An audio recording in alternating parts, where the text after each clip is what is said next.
Alrighty. First of all, thank everybody for joining. We are all very excited for this event that we set up. So yeah, just like Caitlin said, a couple of housekeeping things. So if you're, well, no, starting now, can you please mute your mics? We don't want any interference with conversations and stuff like that.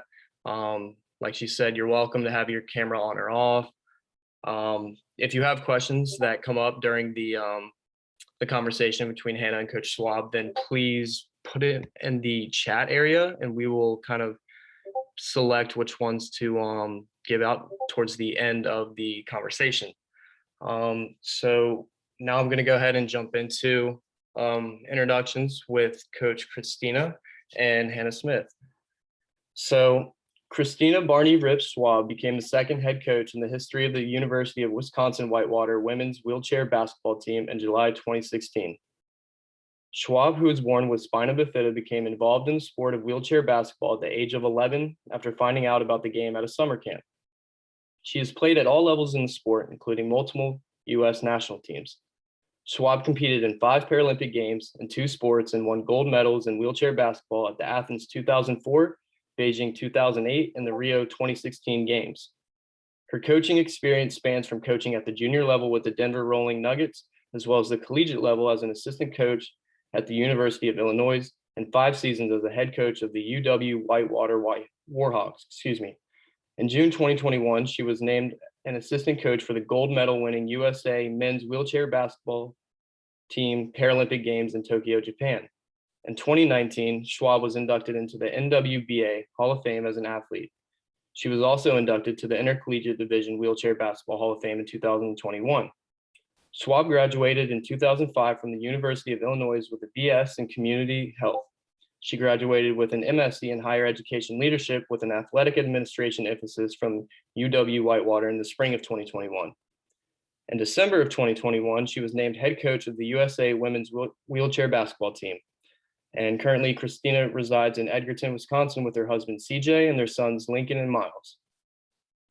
And then, so now Hannah Smith, who's basically going to be our, interviewer tonight. So Hannah discovered her love of competitive wheelchair basketball at Sportable in 2015. She is now a sophomore studying public relations and playing wheelchair basketball at the University of Wisconsin-Whitewater. And as a freshman, Hannah was a starter and earned a spot on the NWBA All-Rookie team. And so having said that, I want to go ahead and thank Christina and Hannah again for doing this for us and basically give the floor to Hannah Smith. Thank you, Josh. It's so good to see you, Coach. Good to see you too, Hannah.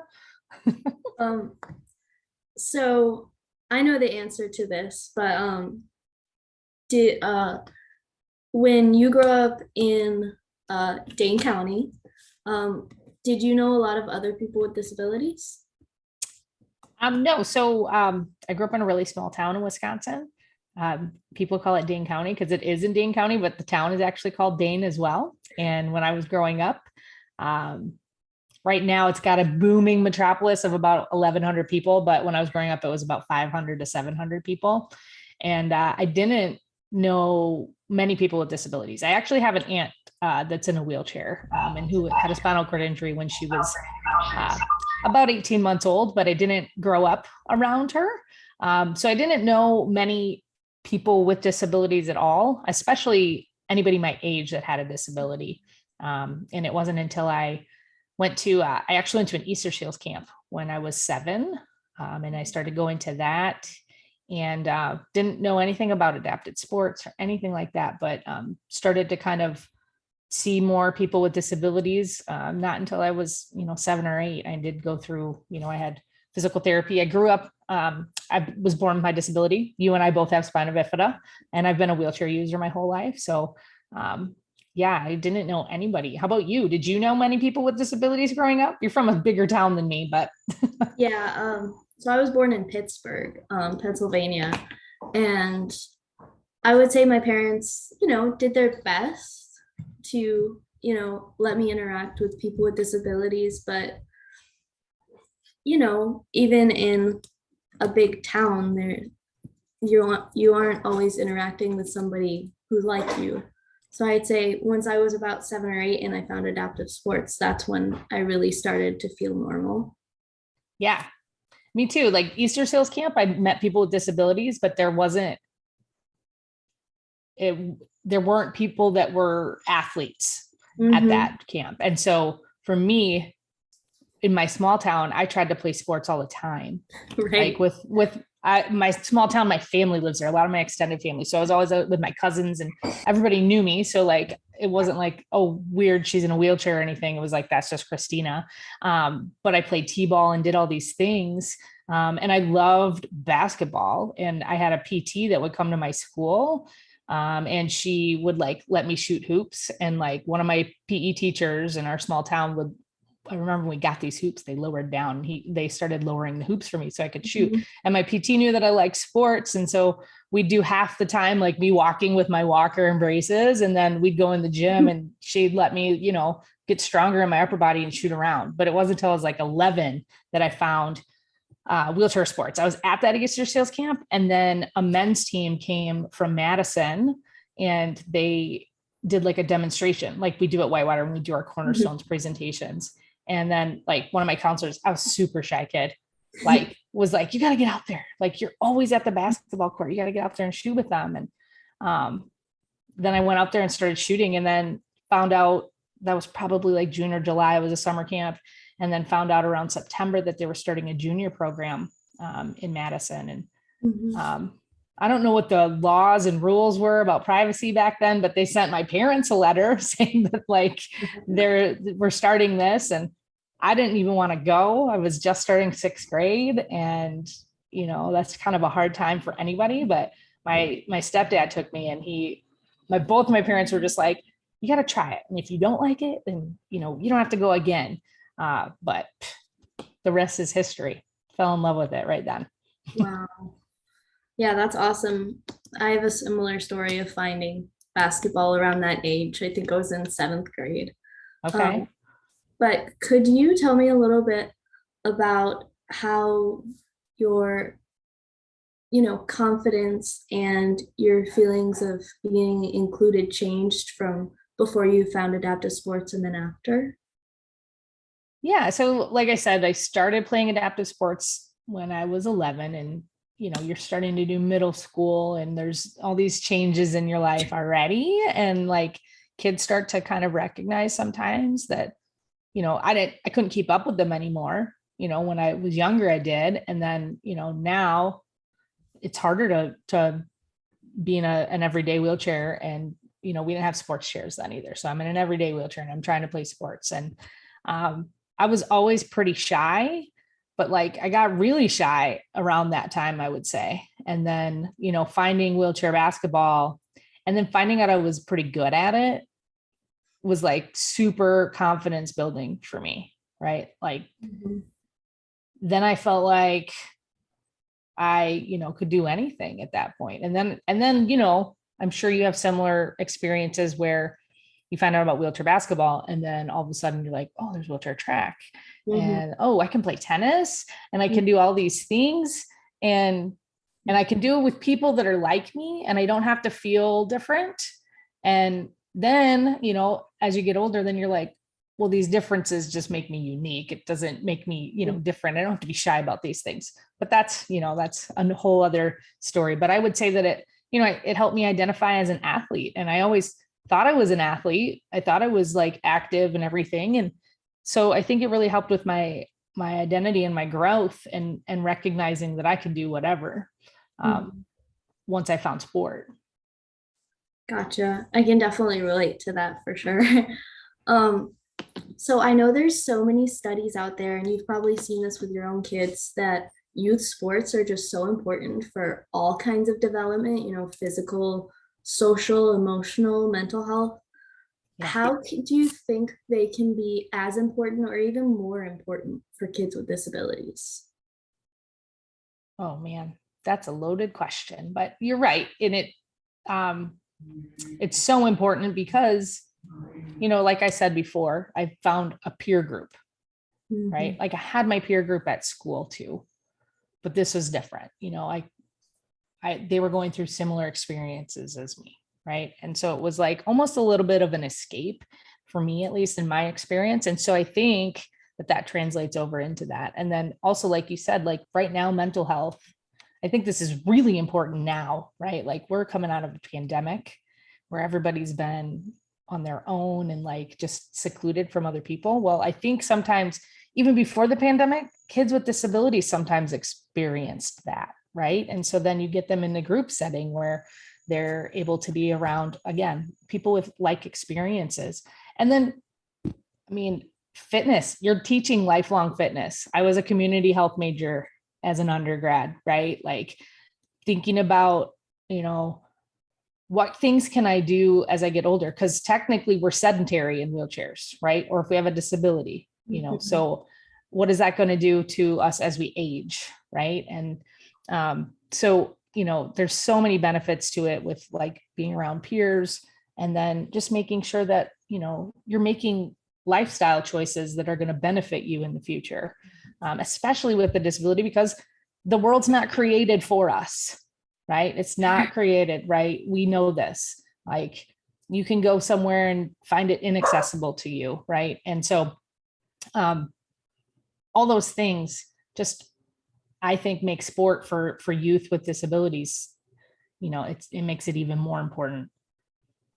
Yeah, I definitely agree. I know that was, there's a lot more that we could probably write books and books on it, but I agree so much. I remember the first time that I didn't feel different, and that's frustrating to me.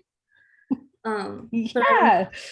It was my first national tournament, and I showed up to this giant gym with 14, 16 courts, and more than half the people there were using wheelchairs, and nobody there asked me what my disability was, why I was in a wheelchair. And it's just so fascinating because we're not used to that. Right. Sure. It's like that one point where, so, you get questions sometimes of like, well, what's wrong with you? But there's nothing wrong with me, and so I can relate to that experience too, Hannah. Like my first junior nationals was so like, what? Look at all these teams. It's not just my team in Madison with like the 6 of us, there's hundreds of us. And then you get to look at like the cool equipment that everyone else has. And like, it opens the door and it opens your eyes. And I know there's parents on this call. So I think that's something to think about too. Cause I know for my parents, it opened a lot of things and kind of changed the priorities a little bit too, where it was like, this is really important to help Christina's development, right? Like, yeah, I'm sure that's how your parent, I know your parents, so I'm sure that they thought that as well. They wanted to give you a safe space to be, and how beneficial has it been for like your mental health too? Because I know exactly. Yeah. So let's see. What if there's a kid who doesn't use a wheelchair every day, and maybe their parents aren't sure if they should even be doing wheelchair sports? What do you think? Oh my goodness. So I actually, I'll tell you a story. So when I was in Denver, after I graduated college, I moved to Denver and I lived there for 10 years before coming back to Wisconsin. And I was working like before and after school care. And I met one of my coworkers. She worked at a different school than me, but we would have staff meetings and things. And, she asked me about my wheelchair and then told me that she had a son that was an amputee. And so right off the bat, I was like, well, I coach wheelchair basketball, junior wheelchair basketball. Like, you need to bring him out. I'm telling her all these practice times. I get really pumped. And she's like, but he doesn't use a wheelchair. Mm-hmm. And so like, I think the education piece, he didn't come right away. I kept talking to his mom and telling her why he'd be eligible to play wheelchair basketball and, why it would be so good. And he was only like 8. And so finally, I don't know if I wore her down or what. No, but she ended up bringing him out and he played with us from the time he was 8 until he graduated high school. And, I saw a lot of growth in him as well and how good it was. But like, it's sometimes this misconception, right? Like, because wheelchair basketball is not, a mainstream sport. So, it can be exhausting sometimes to be the educator, but it also, when you have a passion for it, it's like you have to, you have to educate people because they don't know what they don't know. And so, that's, I always kind of felt like that was kind of my job when I would see someone with a prosthetic or something. Like I remember being in Denver and seeing a woman with a prosthetic on and in a parking lot and talking to her about it. And she kind of looked at me like I was, I don't know what she thought of me, but she didn't end up coming and playing, but we did have a discussion. And so she knew it was there. And I don't think she knew that it was there. So, yeah, those are sometimes those can be really frustrating, but sometimes they can be really awesome too. And then, and then word of mouth, because I remember this kid, like then his mom had met another mom at the spina bifida clinic or, the children's hospital because they had a spina bifida clinic there. And then, we just started getting kids. And so I think education's so important. For sure. I was asking that, of course, I've been wanting people to know this forever, but at our camp this weekend, most of the kids have spina bifida. And while we love that, a few of the kids, I think, are able to walk. But in our area, those families don't really know yet that they're able to play. Well, I think there's a stigma, right? There's this stigma that if you're sitting down, then you're less than, right? Or you're not disabled enough, right? And again, that comes back to education, but like, the way that I like to tell people about this is someone that's newly injured or something like that, right? Like it's just another piece of sporting equipment to sit down and play wheelchair basketball or play a wheelchair sport, right? Because maybe you can stand up and play the sport, but maybe it's more freeing and you're going to keep up if you sit down in this piece of sporting equipment. Just like if I were non-disabled and I wanted to play hockey, I'd have to wear a pair of skates, right? I wouldn't step out on the ice without the right equipment.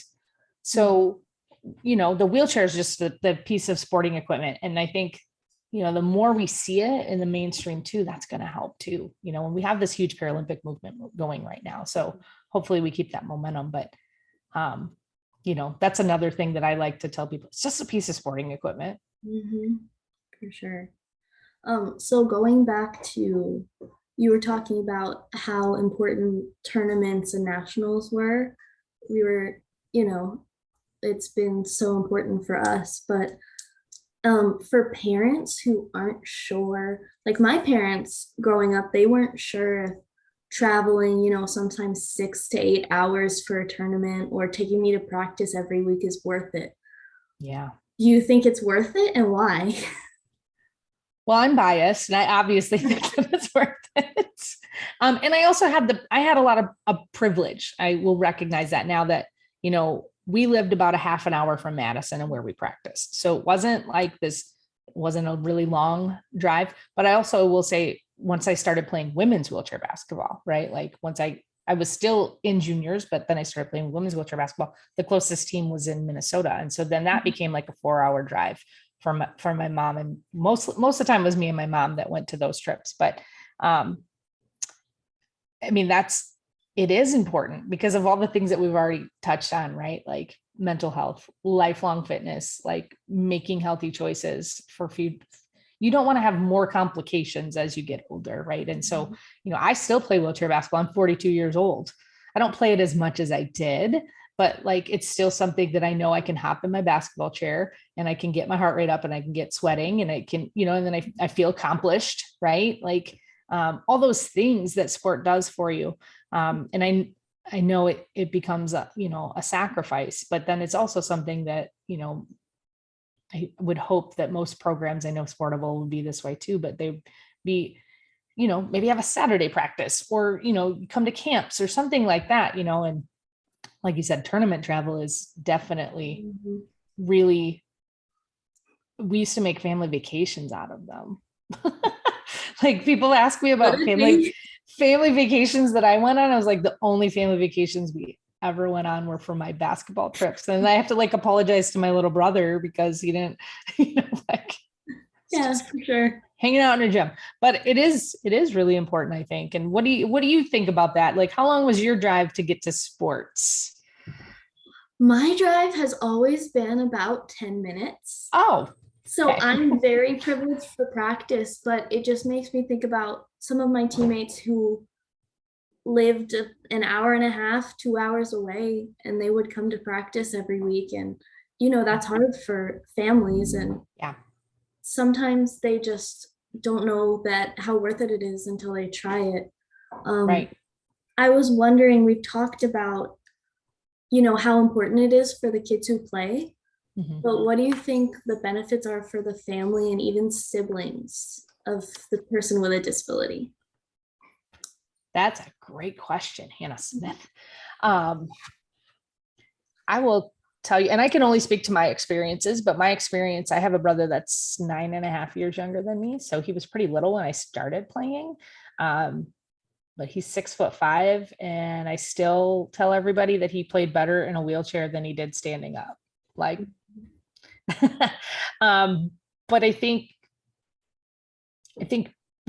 once I became a juniors coach and I was an adult myself, and then I became a parent myself, there's relationship building amongst the families too, right? And I still talk to a lot of the families that I coached their kids who are now like college graduates, and so, I mean, it's the experience of adapted sports. It's in itself, like there's so many facets to it.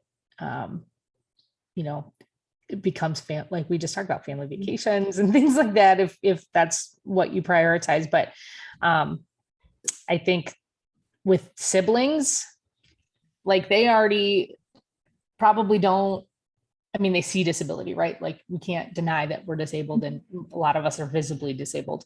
But I think I know my brother still advocates for sport. He'll see somebody in Madison now and be like, oh, hey, I saw this girl in a wheelchair and I went up and I talked to her and I told her about Whitewater, or if it's a kid, I told her about Mad City, or wherever we are. And I think it just kind of like, it normalizes disability, which disability should be normalized, right? It's just a different aspect of a person. And so I think that helps with siblings, and also with parents. Cause like being a parent myself, I can't imagine if you don't know anyone with a disability, and then maybe you have a child that either is born with a disability or acquires a disability, the trauma that probably comes with that. If you don't know, it's scary becoming a parent if everything's fine.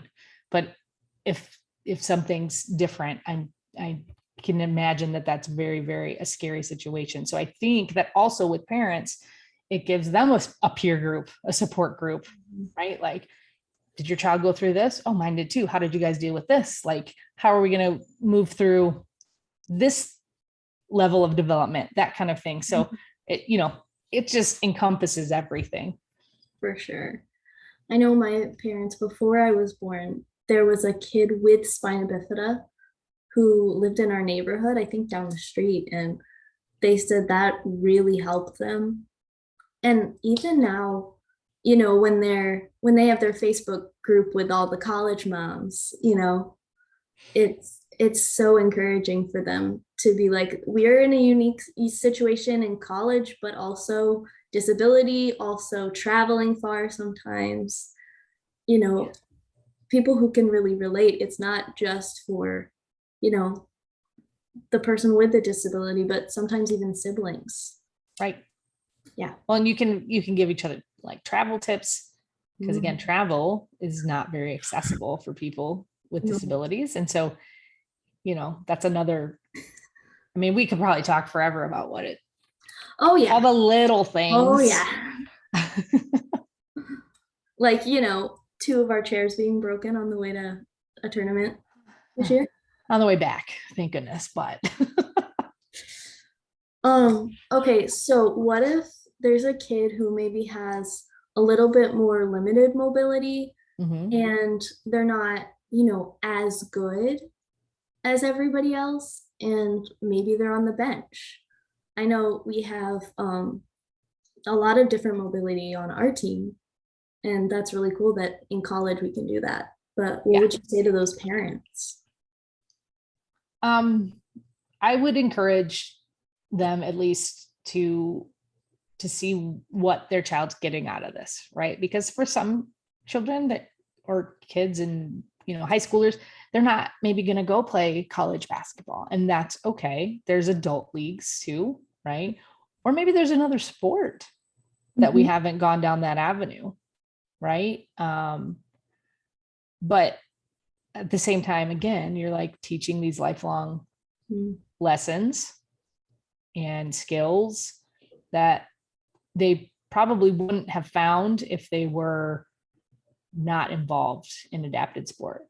But if they're on the bench, like, how can you be the best teammate that you can be? In my experience too, like when I was coaching juniors, if I had kids that hopefully coaches are like having these conversations with them too, like, hey, you might not see this in this game, but then the next game you're going to get in, and like finding a role for everybody on the floor, right? Like we have you can't no, but not everybody's a superstar all the time, right? And so like some people are going to perfect the pick and roll, or they're going to start being our ceiling specialist, right? And so like finding those little ways to make sure that we're not pushing people out of the sport, recognizing too that like the bench is like that like feeds the court, man. Like you're like the cheerleader, and you're the,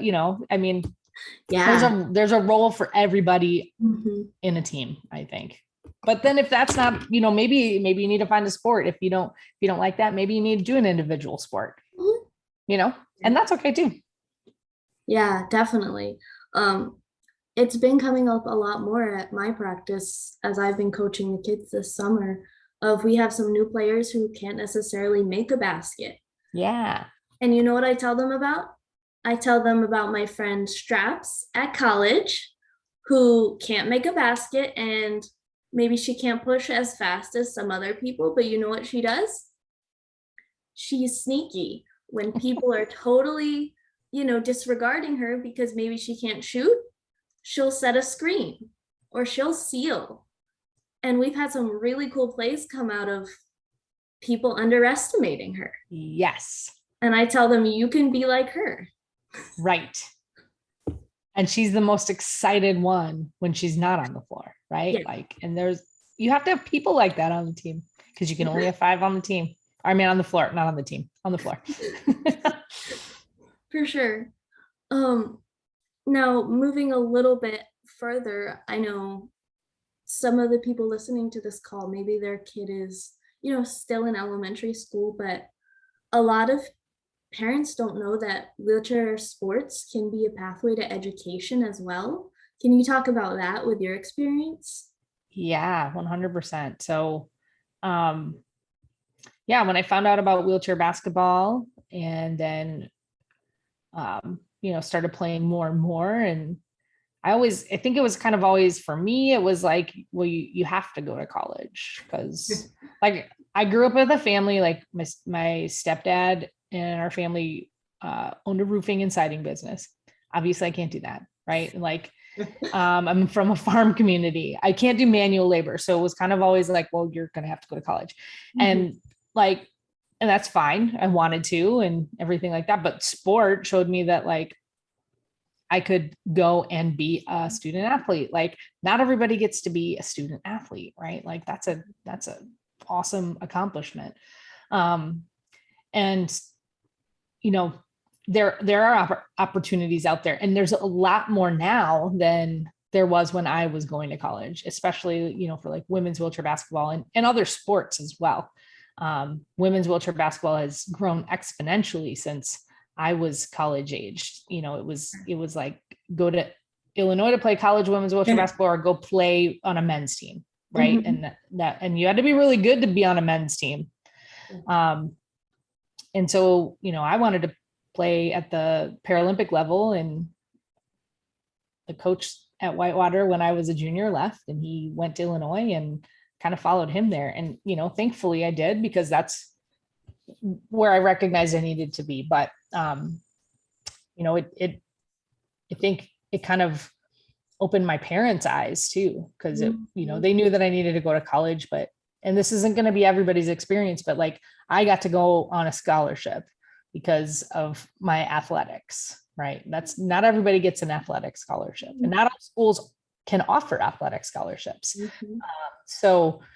But the education is there. And then also, right, you start to get around other families that have gone through the process, and then you learn about things like vocational rehab, right? Like the DVR, and how much they can support you to send your kid to college, and things like that. So we wouldn't have known those things either. My parents would not have known that. I'm first generation as well. Nobody went to college in my family. And so I didn't know about, a FAFSA and financial aid. And once we did all those things, it was like my parents made enough money, but not enough for me to get a lot of financial aid. But how do you afford to go to school? Well, thank goodness then I had, DVR support and, that kind of thing to kind of fill in the gaps of,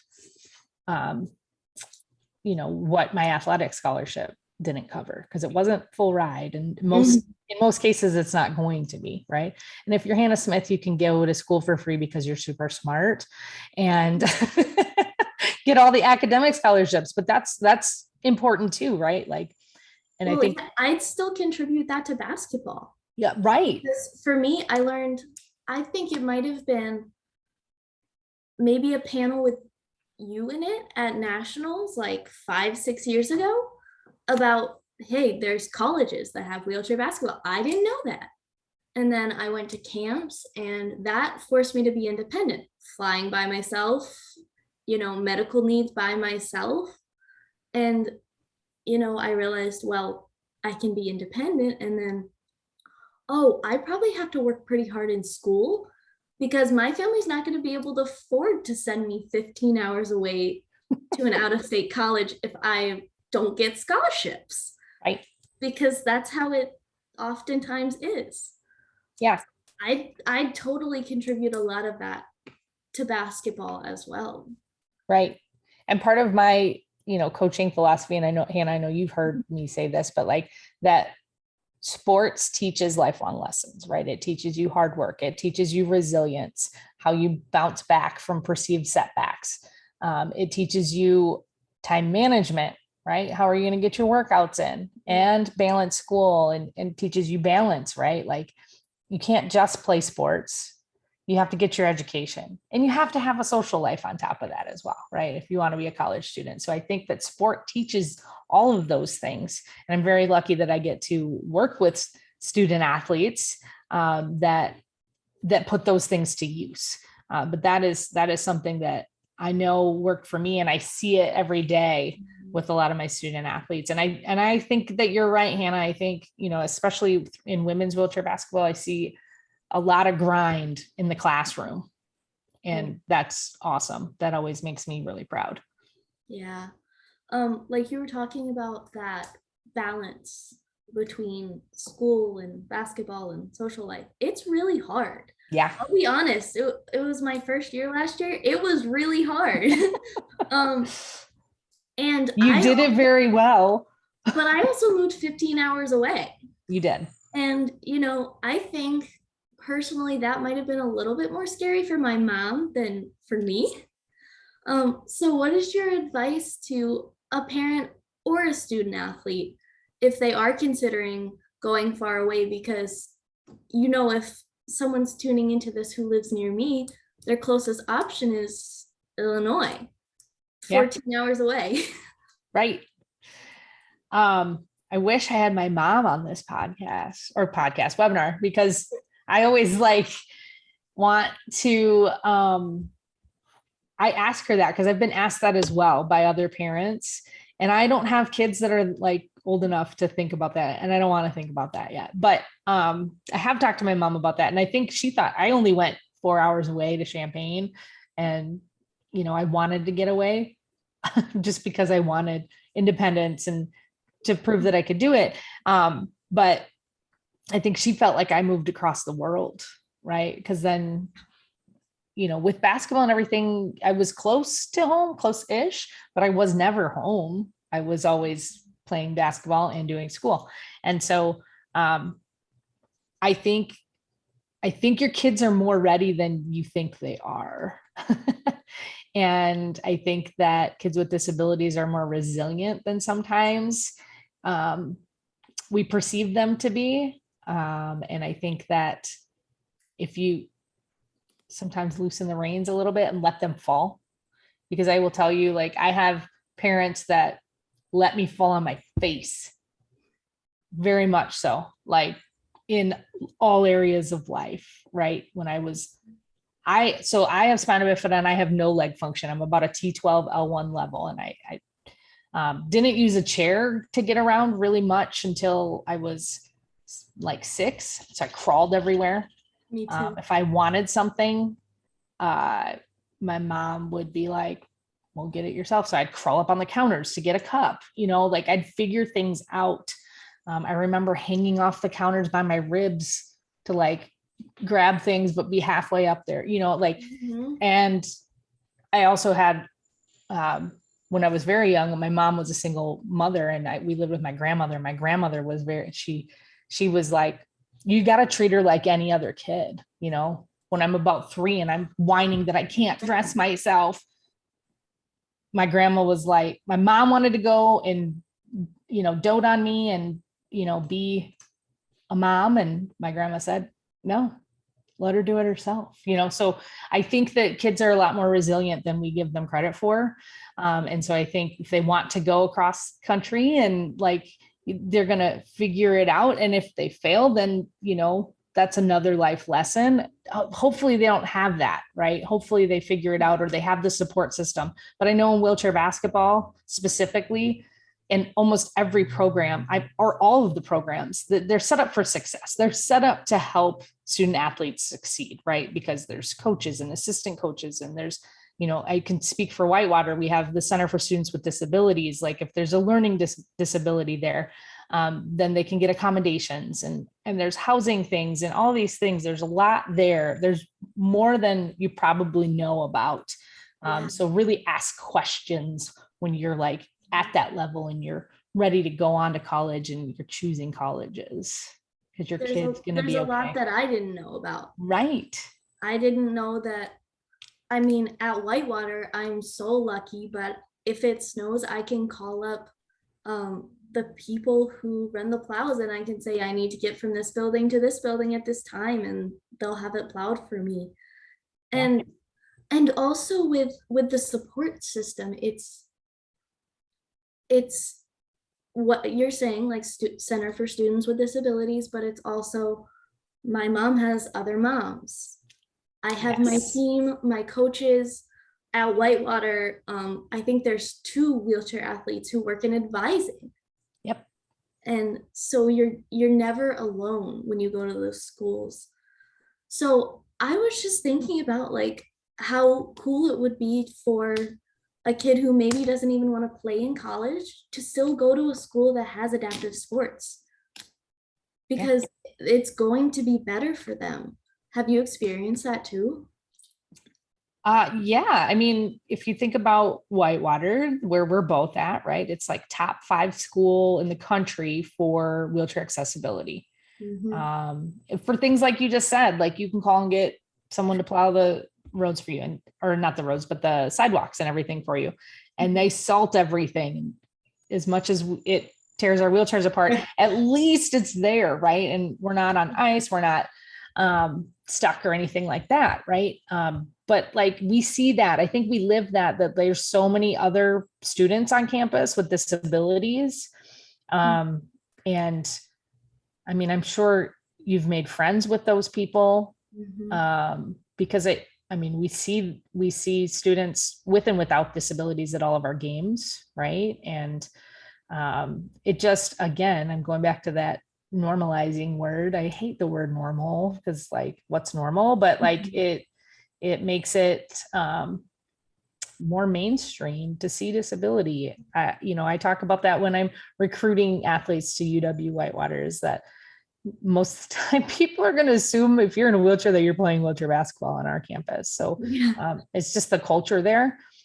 So I think that's a big thing. I mean, and even at Illinois, with as such a big campus that is, there was a lot of students with disabilities that didn't play sport there. And I think because of sport, it made it more accessible. And then, it pushes the university to have those support systems in place. So I think that's factor. Right. And then they become, like at Whitewater, it's part of their mission statement to serve students with disabilities. And not wheelchair basketball students, like students with disabilities, right? So yeah, I always like to tell, prospective, freshmen or really anybody, I love to tell them this story about when I would go to the stand-up basketball games. And I noticed that there was a girl who uses a wheelchair on the cheerleading team. Yep. That is not something you probably see at another university, to be honest. It should be, but it's not. Right. And those types of things. I always say the thing that drove me to Whitewater was Opie, the former men's coach, took me to lunch a couple blocks away from campus at China House. And yes, so good. Go in the door and I don't see anything about football. I don't see anything about basketball. I don't see any stand-up sports. What I see is the poster with the schedule for wheelchair basketball, men's and women's, nothing else. And I was like, wow, we really are normal here. Right. And celebrated, because at our tournament, we had members of the basketball team come watch us, members of the football team, the volleyball team. Those are our friends. Yes. It's so cool to me. Right. And that happens in a lot of different places. Whitewater is unique for sure because it's a small campus. And then you guys go to every women's basketball game and every volleyball game, and you're loud and they love it, right? And so they reciprocate that. So I love that. Yeah, I love that story too. I forgot that you went to China House. For sure. So can you tell us, and I don't really know as much about this either, but there's national and international opportunities, here in the US and, going overseas to Europe, opportunities to play professionally and play at the national level that a lot of times parents don't foresee their kids doing, and kids don't know that they can do it.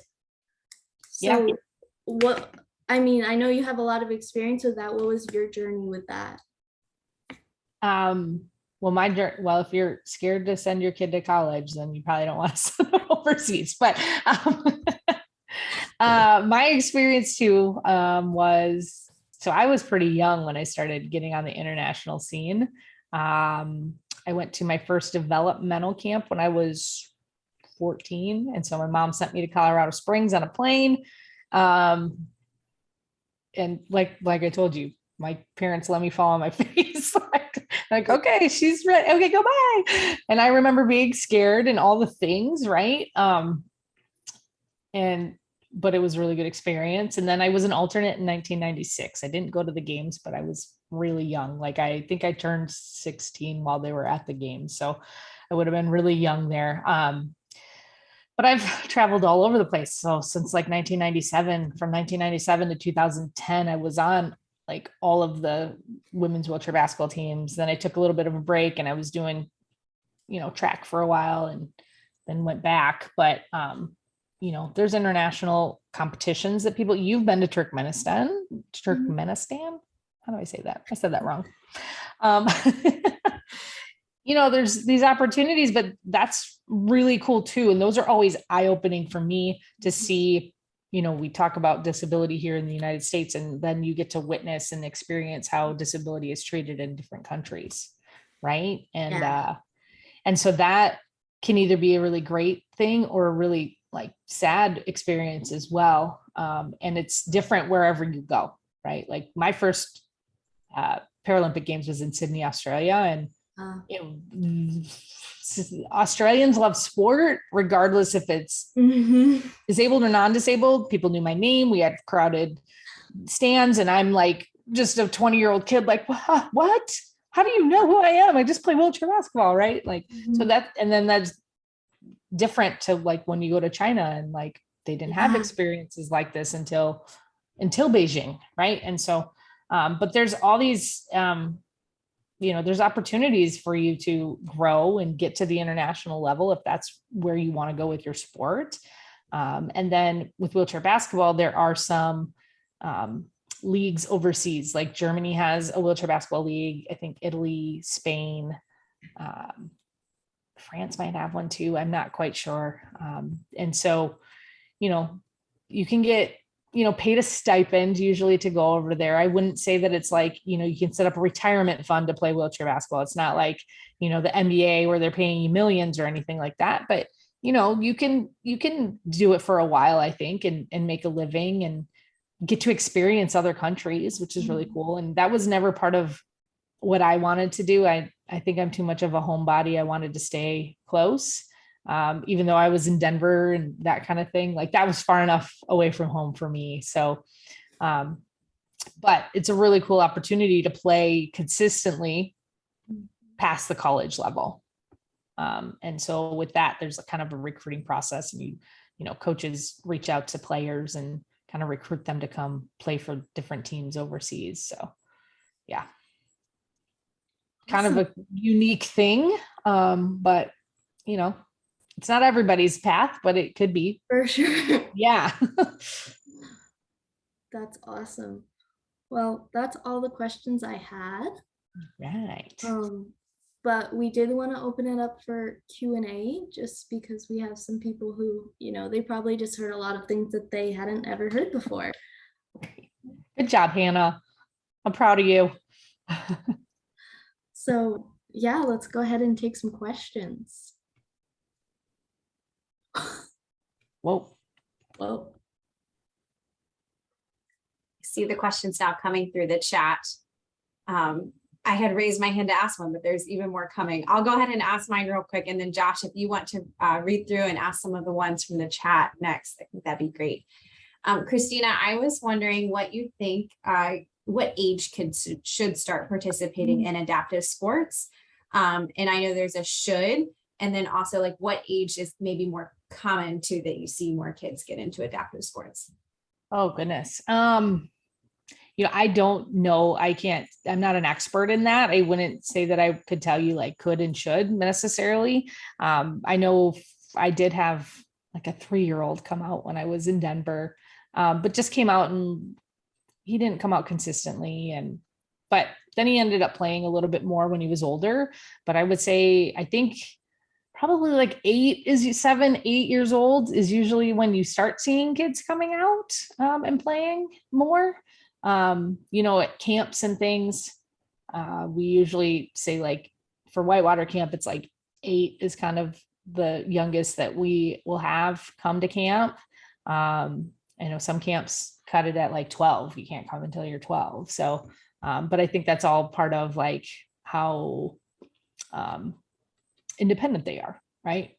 So I wouldn't have been able to go to a camp at like 7 or 8. I don't think I would have been able to handle that. So, but I mean, starting to kind of introduce sport, I think that can happen probably.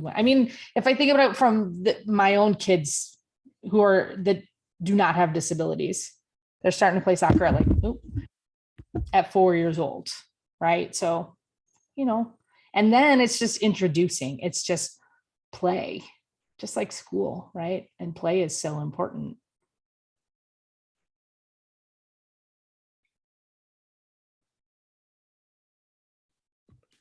Okay, here's a question from Allison. It's kind of long. I'm going to do my best to ask it the way she meant it to be asked. So you had mentioned the world is not built for us as disabled people. I think that many places, even within the disabled community, can be inaccessible, particularly with invisible disabilities.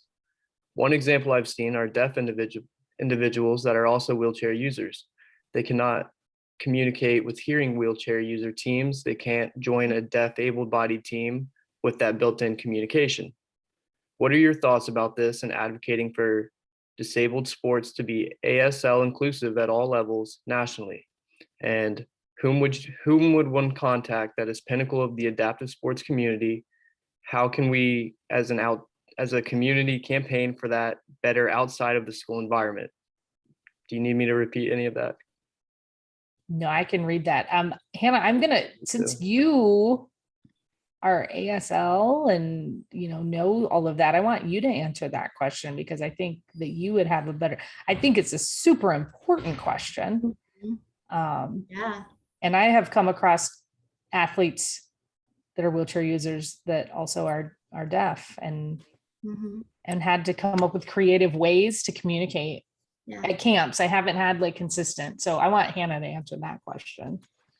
Yeah. Well, Allison is probably thinking about the teammate that I had as a kid, but my teammate, oh gosh, I was 12 probably, and he was on the wheelchair basketball team and he was deaf, and none of the coaches could communicate with him well. None of his teammates could communicate with him well, and definitely not the volunteers. So myself and honestly Allison, we kind of took it upon ourselves to be the ones that would communicate with him. So I learned sign language for him basically. And while I acknowledge that, it helped, it's not enough. We do need that open access to communicate with all of our teammates. I know for my friend who's deaf, who's playing at Arizona, they hired an interpreter basically full time for him. They went to Greece a few months ago and they brought the interpreter, and it's just making sure that even if the communication isn't one-on-one, if there's an interpreter, that there's access to it. And as much as we can teach sign language, we teach sign language. That's a really good question though. Yeah. And I don't think I have an answer for whom we would contact within the adaptive sports community. I don't have an answer to that. I wish I did. It needs to be better. We acknowledge that. Okay. I see that Danica, yes. You have your hand up, I believe. Yes. I don't have a question. I have a statement. I did not know. I was so glad, Hannah, to hear you say you didn't know that wheelchair basketball on the college level was a thing, like until maybe like 6 years before you started. I didn't know until it was announced that you were going. And I thought, I was like, does everyone know this? Am I the only one that doesn't know? So thank you for saying that you also didn't know like your whole life and you're playing it. So that was just my statement, that it's good to hear that everybody doesn't know everything. And I wasn't, a freak for not knowing that. No, that's really eye-opening to me. I mean, I was lucky to learn about it, but that's why I'm, telling our 7 and 8-year-old kids' parents, hey, your kid could play in college if they want to. Because it really is. I mean, I don't know how you feel about this, but to me, it seems more like a want to at this point, because it's really not, there's not thousands of us vying for a spot. If you want to and you put that effort in, you basically can. Yeah. Okay, yeah, that was good. All right. Amy Smith says, what do you hope to see in wheelchair basketball and other adaptive sports 10 or 20 years down the road? Oh man. I would like to see even more college programs. We have a gap on the East Coast. And Like I think for me, I've always experienced that, like even and the West Coast too, to be honest. Because when I was in Denver, I felt like I was on an island. I didn't know anything that was happening in the rest of the wheelchair basketball world, because we were out there kind of just by ourselves, and then you come back to the Midwest and it's kind of like the hub is in the middle here, right? Because then you got like Illinois and Whitewater and even like Edinburgh is not that far from us, Minnesota and Nebraska, all those things. So I would love to see more college programs open up, especially there's more male athletes, but it would be nice if there was like one or two more college women's teams. And for me, I would love to see more, support for adaptive athletics, right? And making sure that, teams can be funded so that they can go to, national tournaments and things like that. And I don't particularly know how to make that a consistent thing, but the saddest part for me in wheelchair sports is when you see programs fold because they can't get funding and things like that. So, if somehow something comes along that, it's more universal, because I don't think that adapted sports are necessarily always equitable too. There's not equal access for people to get involved. And so working on the equity of the sport is really something that needs to be kind of addressed. Hannah, what do you think? I was just thinking especially here on the East Coast, I know it's a little bit different in the Midwest, but knowledge here. I mean, to be honest, our team almost folded after I left. And, part of that is the pandemic, that was going on when I graduated, but I was sort of the last of this group of, really strong, like high school players that, somehow found out about it. And then we just ran into, we have no little kids who were becoming big kids, right, to play on our team because they don't know it exists, or they don't know that it's for their child. Right. Their child isn't disabled enough, or they've never heard. And, I think we are doing better. Sportable as an organization, that's one of our focuses this year is working with the hospitals so people know. Yes. But I'm sure there's still so many people who don't. Yeah. Education is a big part of it. And hopefully that, like the Paralympic movement, hopefully helps with that. But also I hope it doesn't push people away, that they think that they have to be Paralympic level athletes to play an adapted sport, because you don't have to be. Right. I get that question all the time. Yeah. Oh, you play wheelchair basketball? Are you a Paralympian? That's called a phenomenon called the super crip phenomenon. So like that you're either a Paralympian or you're Homebound. not. Yeah. Right. And so then it's like, you're either this or this, which no, we're all disabled, Yeah.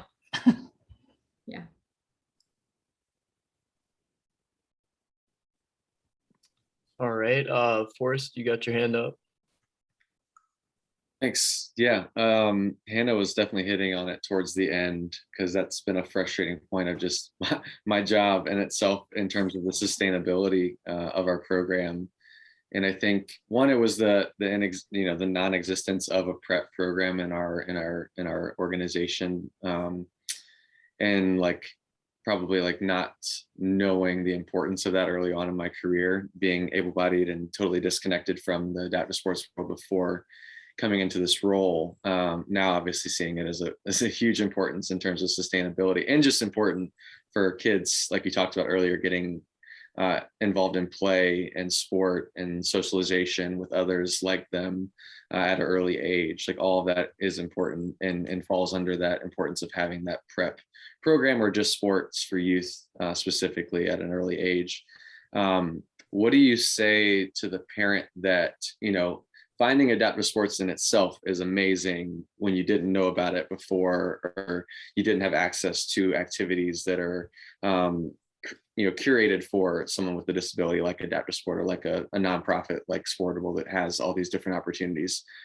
We talked about the importance of being on a team and traveling and getting those experiences to take the next step, not only for your sport career, but for your exposure to life in itself, and how important that might be. What do you say to that parent that might think that the local once a week practice is enough, and what do you say to get them over the hump? And it doesn't have to be a scripted thing or anything. I know it's hard for that conversation, but in your experience, or just what can you say to acknowledge the importance of taking that next step?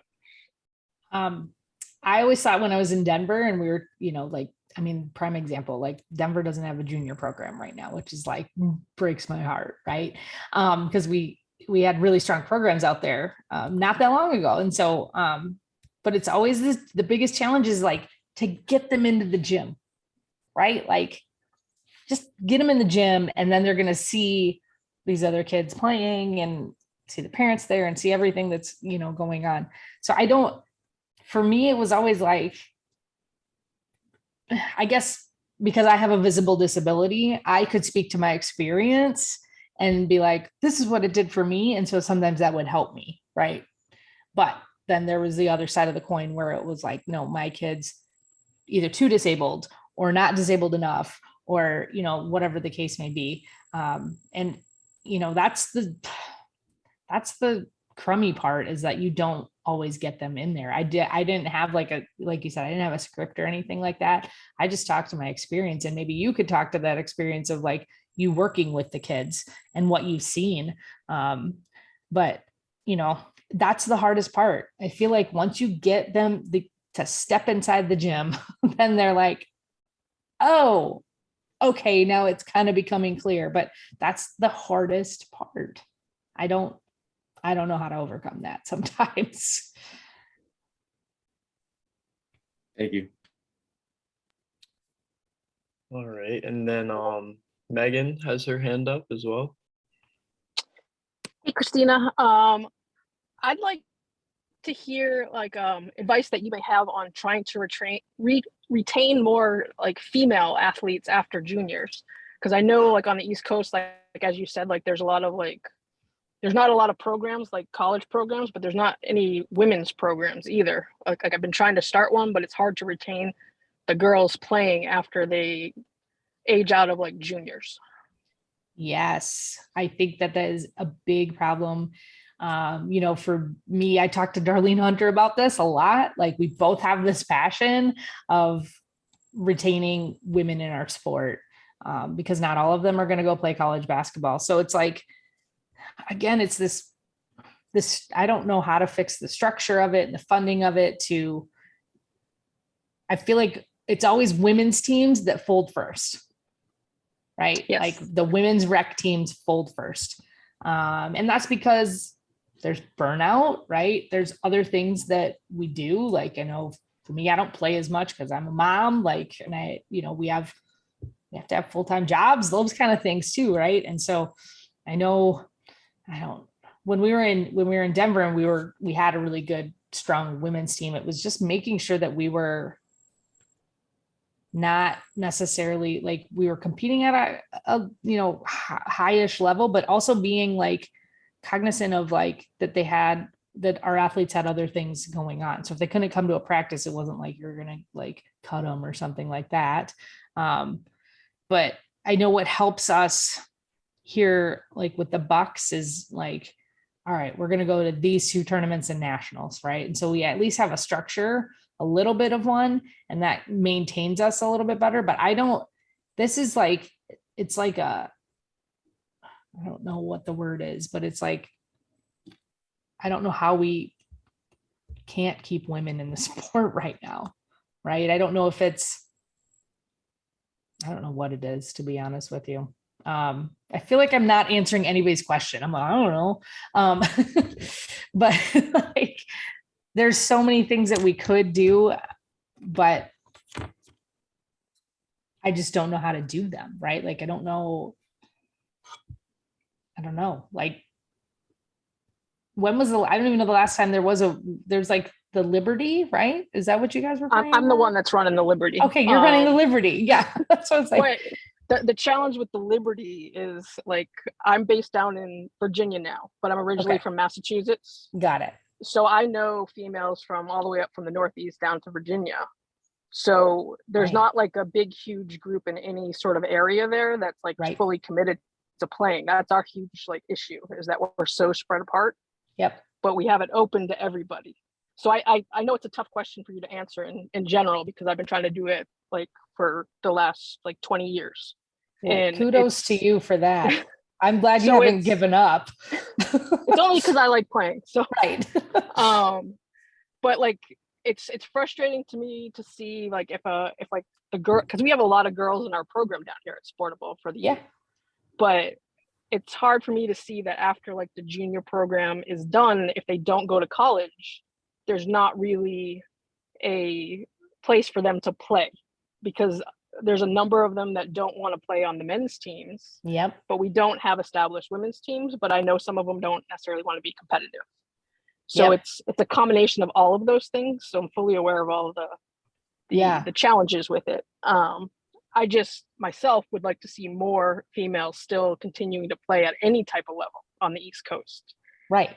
And I think that we need to, I think another thing that we maybe need to, as like within the NWBA, is like focus on that a little bit more, and having, you know, maybe just women's camps. Because I think when, you know, like we have a women's camp at Whitewater, it's not very big yet, but you know, it's growing. And then Darlene has a great women's camp down at UTA. And I think a lot of times you get girls excited when they don't, you know, they're used to playing the sport at a certain level, or they're just sitting the bench because maybe some coaches are playing boys over them.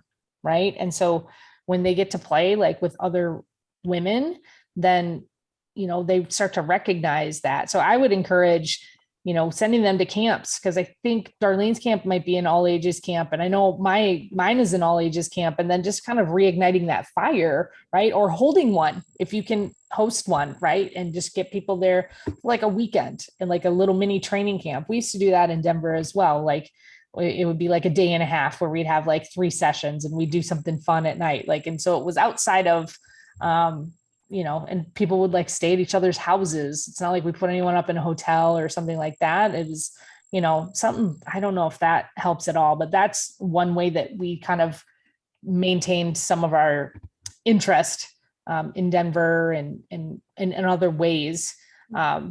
It's a bummer that, like, I feel like sometimes women get pushed out of this sport, to be honest with you, if they don't want to go play college basketball. Yeah. My mom had just commented the same thing that you were saying, that the women's camps can be so helpful, because then you can see this is how I would be playing on a team if I wasn't on the bench, because I was a girl. Because I did have that experience, not with Megan. Megan was the best coach, but I had that experience when I was younger. All the boys were played over me. And women's camp was so helpful. Good. I'm glad.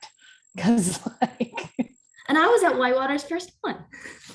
Right. And there weren't many girls playing when I played juniors. Mm-hmm. And I think I stayed with the sport because I met people like Deb Sunderman and Susan Hagel, and started playing women's basketball up in Minnesota. And like, then I was like, wow, this is awesome. Again, it's that community building.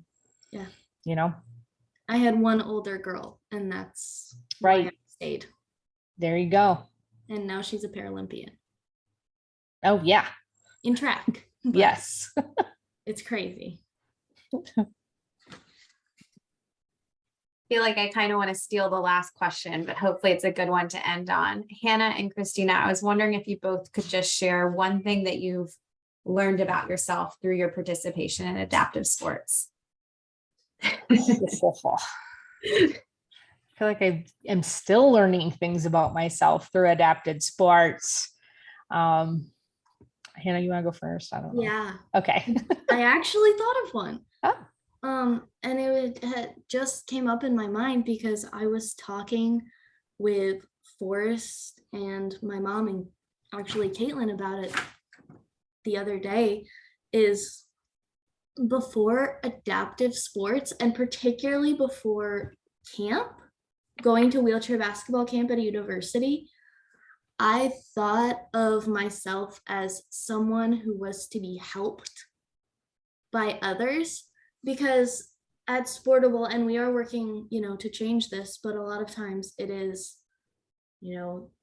able-bodied volunteers.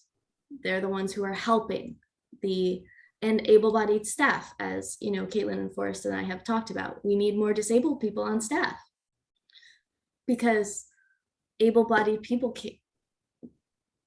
are the ones making us able to do this. But when I went to camps, you were running the camps.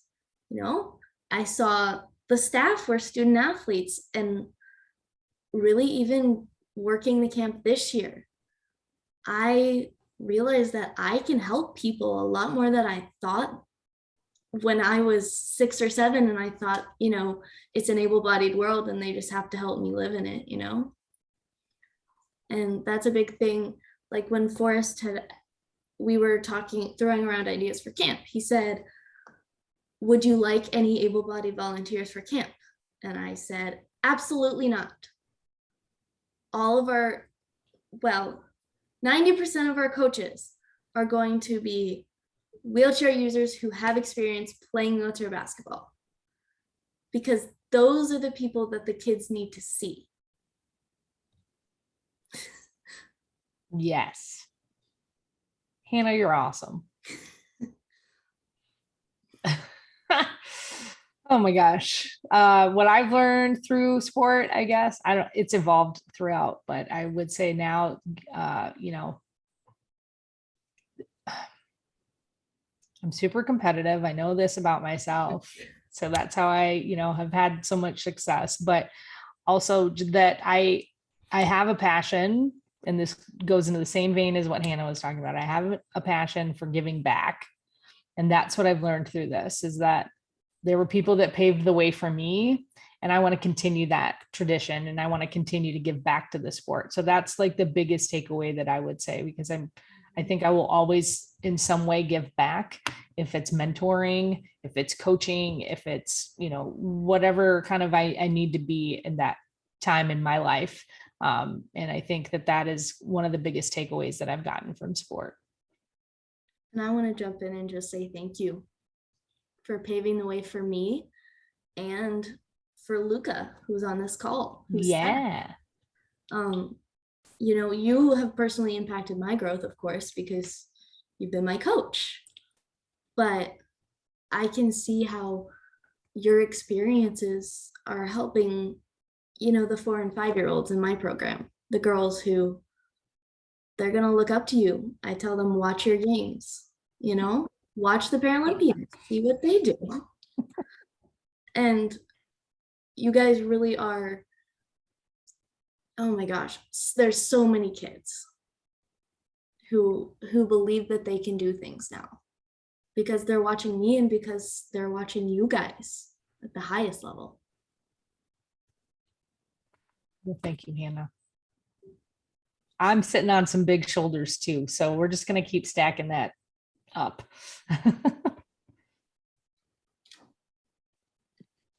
Having said that, we are going to wrap things up here. I did want to go ahead and thank you again, Christina and Hannah, for sharing all that valuable and really informative information.